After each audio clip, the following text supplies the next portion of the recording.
60. gados Juris Reps bija pārliecinoši spilgtākais latviešu uzbrucējs uz ledus. Ja skatāmies visas padomju ēras kontekstā, viņš stabili ieņem otro pozīciju tūlītais nesniedzamajām Helmuta Baldera virsotnēm. Tās paudzes izcilības formulā nemaz tik ļoti neatšķirās no mūsdienu hokeja principiem. Noslēpums bija vienkāršs: ir jāstrādā pašam ar sevi, un jo vairāk, jo labāk. Tolaik pie lielākas brīvības laukumā un bargākām ziemām varēja iet uz sasaluša ledus papildus piestrādāt. Plus, ja meistarība atļāva un bija iekšas, varēja vairāk improvizēt arī laukumā. Katram jaunajam talantam primārais mērķis bija iekļūt meistarkomandā. Augstākā virsotne, protams, PSRS izlase, bet tas bija reizēm augstāk par mēnesi. Latvietim laikam augstāk par augstāko fantāzijas punktu laukumā. Katram ir savs īpašais talants, tā saucamais meistarības ķirsītis.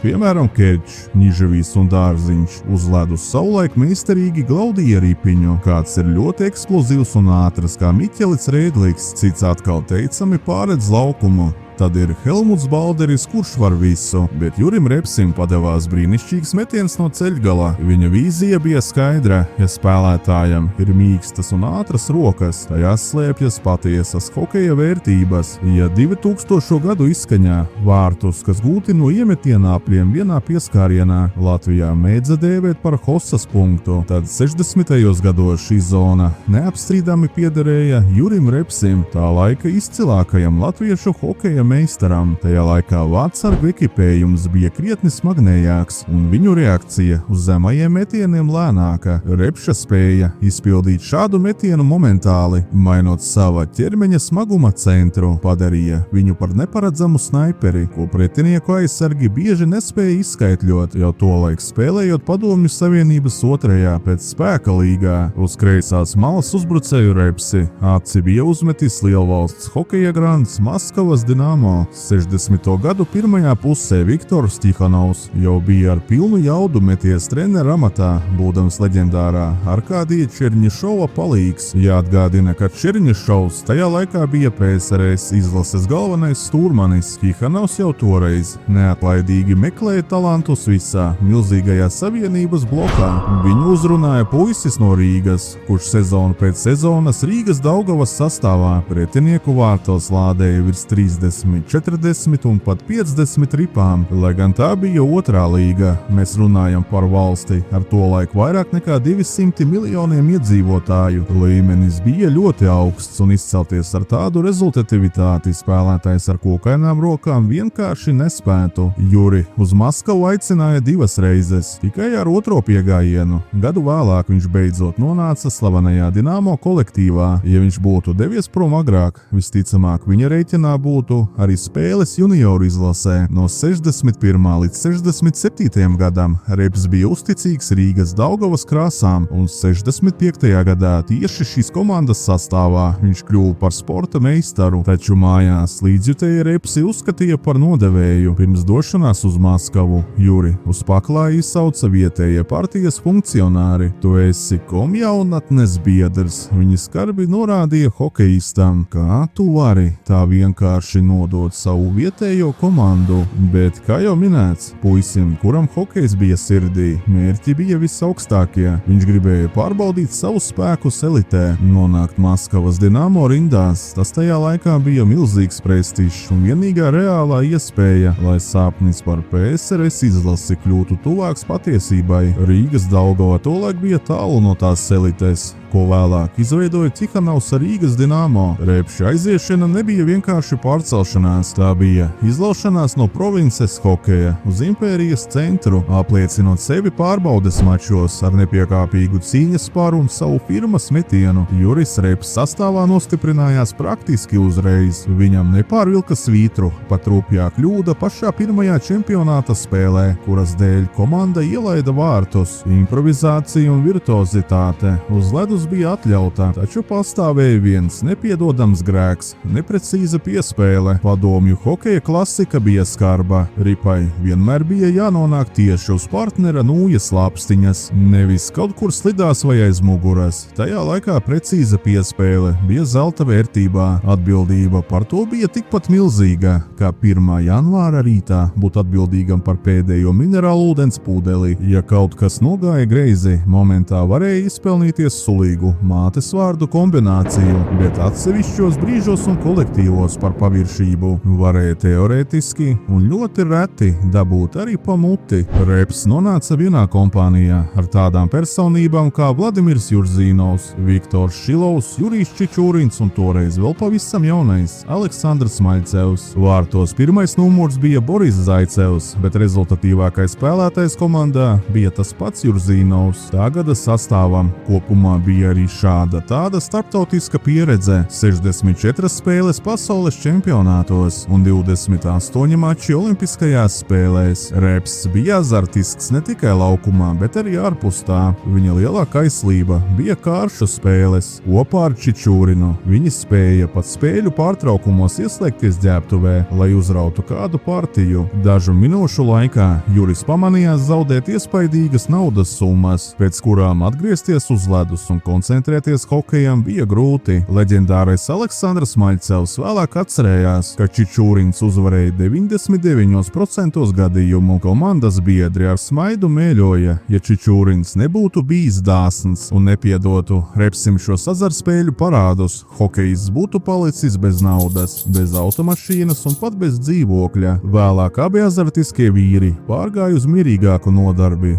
Domino. Jau nākamajā sezonā Juris Reps apliecināja savu snaipera talantu, ar 18 gūtiem vārtiem kļūstot par vienu no produktīvākajiem vīriem komandā. Tajā pašā laikā strauju izrāvienu piedzīvo arī jaunais Aleksandrs Maļcevs, kurš sezonu noslēdz ar 26 precīziem metieniem. Šajā posmā Arkādijs Černišovs, būdams gan Dinamo, gan visas PSRS izlases galvenais treneris, iekļauj Latvieti Savienības 2. izlasē. Tur Reps nonāk vienā ierindā ar tā laika hokeja grandiem Vladimiru Šadrinu, Aleksandru Jakuševu, Juriju Moisējevu un Maskavas derbiju karstumā labi pazīstamo Aleksandru Ragūļinu. Ar šādu sastāvu viņa spēja apspēlēt Čehoslovākijas pirmo izlasi 60. gadu beigās un 70. gadu sākumā. Juris pāris reizes bija pavisam tuvu, lai dotos uz pasaules čempionātu ar pirmo izlasi. Latviešu hokejistam tas tajā laikā būtu bijis līdzvērtīgi lidojumam kosmosā, tomēr pašā finiša taisnē Alloš kaut kā pietrūka un viņu kā pēdējo izsvītroja no saraksta. Jāsaprot arī tā laika hokeja specifika. Komandas spēlēja tikai ar 3 maiņām. Šīs vietas prioritāri aizpildīja armijas kluba CSKA pārstāvji. Otrais vilnis bija Maskavas Spartak spēlētāji un tikai tad rinda pienāca Dinamo vai kādam citam, kuram izdevās izbraukties cauri adatas acī. Ja hokeja virtuvē jau tad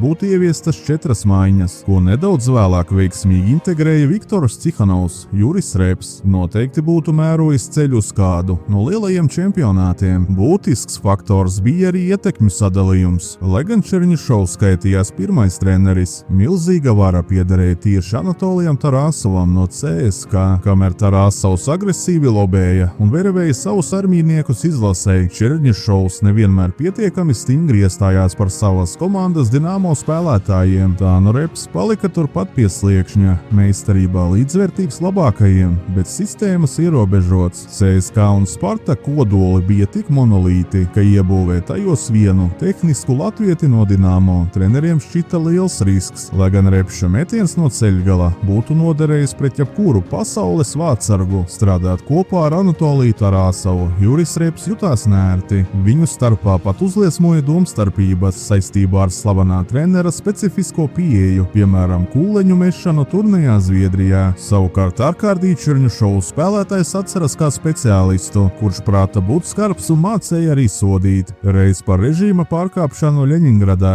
Černišovs aizsūtīja Repsi uz 5 diennaktīm atpūsties Gubā. Viss sākās pēc cirka apmeklējuma. No Maskavas bija ieradušies slavenie klauni Makovskis un Rotmans, ar kuriem Repsim un citiem komandas biedriem bija izveidojušās draudzīgas draudzīgas attiecības. Tajos laikos cirka mākslinieki bija kaislīgi hokeja līdzjutēji, un tikšanās beidzās ar to, ka latvieti viesnīcā pieķēra pie pārkāpuma. Pēc šīs epizodes Juris vairs neiekrita Maskavas kluba sastāvā. Juris 3 sezonas aizvadīja vienā maiņā kopā ar Samačornovu un Jurzīnovu, bet 4 gadus viņa partneri bija Samačornovs un Motovīlovs. Īpaši jaudīgu sniegumu Reps nodemonstrēja 75. 76. gada sezonā. Tajā viņš bija otrs rezultatīvākais vīrs komandā, uzreiz aiz Aleksandra Maļceva ar 21 vārtu gūmu un 15 rezultatīvām piespēlēm. Viņš ierindojās 11. vietā visas Padomju Savienības rezultatīvāko hokeistu sarakstā. Vienmēr pozitīvu impulsu deva Kanādas tūres. Pēc spēlēm pret hokeja dzimtenes pārstāvjiem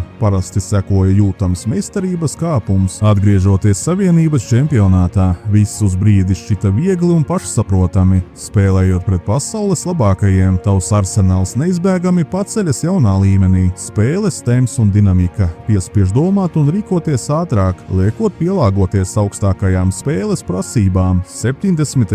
gados, kad Rīgas Dinamo atgriezās PSRS augstākajā līgā, Juris Reps gribot negribot nonāca situācijā, kad viņam bija jāspēlē pret savējiem. Pār ķermeni valdīja nepatīkams satraukums. Iedomājieties, pilna Rīgas sporta pils, 5000 skatītāju, un tu esi pretinieka nometnē. Visi tevi uzskata par lielāko ienaidnieku. Tās nav tās patīkamākās sajūtas. Vienā no spēles epizodēm Juris saķērās ar Odincovu. Hokejā šādos brīžos neviens no malas parasti neiejaucas, taču Viktors Cihanovs stāvot pie pašas apmales centās Repsi noturēt aiz pleciem. Situācijai sakarstot līdz vārīšanās punktam, Juris emociju vilnī saplēsa trenerim džemperi, un ar to arī incidents beidzās. Lai gan Maskavas klubā Reps nospēlēja veselas 10 sezonas, par visas Savienības čempionu kļūt tā arī neizdevās, taču tas nenozīmē, ka viņa trofejas kapis ir tukšs. Viņa kolekcijā ir Maskavas starptautiskā turnīra sudrabs, 3 PSRS čempionāta sudraba medaļas un 4 bronzas godalgas. 2 reizes viņš virs galvas cēla PSRS kausu. Īpaši salda bija uzvara 76. gadā, kad Juris kā zili balto komandas kapteinis aizveda komandu līdz triumfam finālā pret lielākajiem ienaidniekiem Maskavas CSKA. Uzvara tika izcīnīta pat bez tādiem līderiem kā Maļcevs un Vasiļevs. Repša sasniegumu sarakstā ir arī Ziemas universiādes tituls 60. gadu izskaņā, Toronto kauss 71. un 72. gadā, kā arī Ahernas kauss 75. 76. gadā. 70. gadu otrajā pusē, jau būdams nopelniem bagāts meistars, Juris beidzot atgriezās mājās Rīgas Dinamo sastāvā. Savā pēdējā sezonā viņš pat apvienoja spēkus ar leģendāro Helmutu Balderi. Tieši spēle kopā ar Balderi ir viena no Juras spilgtākajām atmiņām. Viņš atzina, ka esot vienā komandā ar Helmutu, parādījās pavisam cits hokeja lidojums un spārnu vēziens. Turpretī spēlēt pret Balderi bija praktiski neiespējami. Viņa starta ātrums un domāšanas asums nebija apturams. Paldies Dievam! Nopietnas traumas vai slimības Jura karjeru neēzēnoja. Ja nu vienīgi ar nūju bieži tika noglaudīti zobi, bet, kā jau hokejā, tas vienkārši pieder pie lietas. Kopumā sportists ir apmierināts ar savu karjeru, taču sarūkina tas, ka savulaik neizdevās doties uz pasaules čempionātu kopā ar PSRS izlasi.